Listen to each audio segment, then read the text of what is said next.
não servem para nada.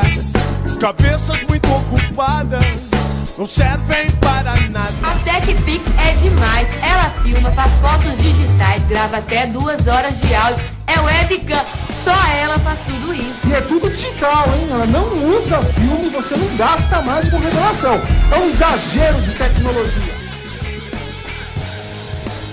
Pode começar a ligar, você que ainda não adquiriu sua TrashPix, filmadora maravilhosa, pior que VHS, MP3, pior que a radiola da sua avó, webcam toda quadriculada, câmera fotográfica com 0.1 megapixels e é claro, né gente, pendrive com 125 kilobytes.